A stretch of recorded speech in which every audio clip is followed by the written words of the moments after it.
We have posed the mathematical problem associated with first order ordinary differential equations. It is important to know under what conditions this problem can be solved.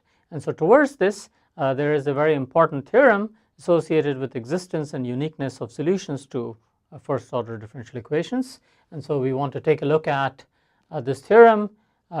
This theorem is stated for the nonlinear case first, and we will discuss that, and then we will consider the linear case. For the linear case, there is a stronger result, a more general result that is available. So in the nonlinear case, we have an initial value problem that we have described before. We're calling it an initial value problem, words we had not used before. This is the differential equation dy dt equals right hand side f of y comma t with this initial condition. So a solution to this differential equation subject to this initial value is called the initial value problem. And so associated with this initial value problem for the nonlinear case, there is a theorem that we want to discuss next. So the theorem is that if the differential equation, the right hand side of the differential equation is given by f, and so this function f which appears on the right hand side, if f and its partial derivative with respect to y are continuous over a rectangle R, which is defined with these limits, the independent variable moving around t0 by an amount a on either side, and dependent variable around the initial value y0 by an amount b. Then in this rectangle there exists some interval, an interval of size h around the time t0. This interval in general can be smaller than the time interval a. Over this interval there exists a unique solution to the original differential equation which satisfies the initial value problem.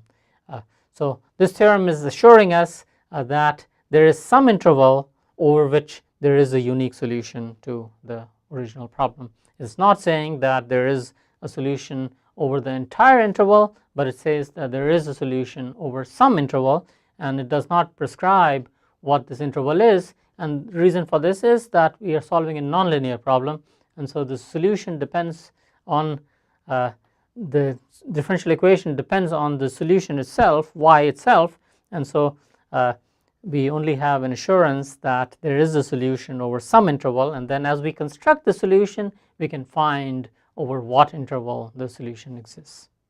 Having looked at the nonlinear case, we are now going to turn attention to the linear case, for which there is a stronger result that is available. And so looking at the linear case, the differential equation can be written in general for the linear first order differential equation in this form. Y prime, which is shorthand for the derivative of y with respect to t, plus some arbitrary function p of t times y. So this is the most general linear dependence with arbitrary time dependence, equals the inhomogeneity on the right hand side, g of t, which is another arbitrary function. So this is the most general first order linear differential equation,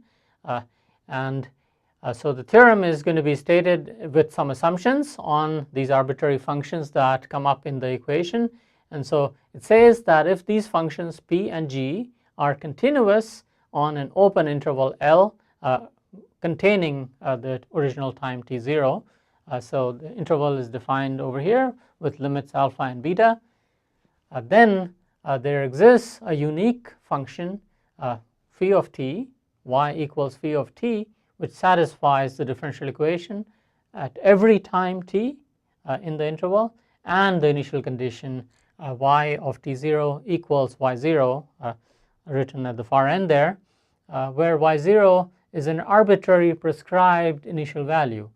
So this theorem is very powerful. It says that we have a unique solution to the original differential equation over the entire interval over which the p and g, these functions, are continuous, and this solution exists for an arbitrary value of the initial condition. We can prescribe an arbitrary initial condition and have a solution over the entire interval over which these assumptions are met. So that's the general result.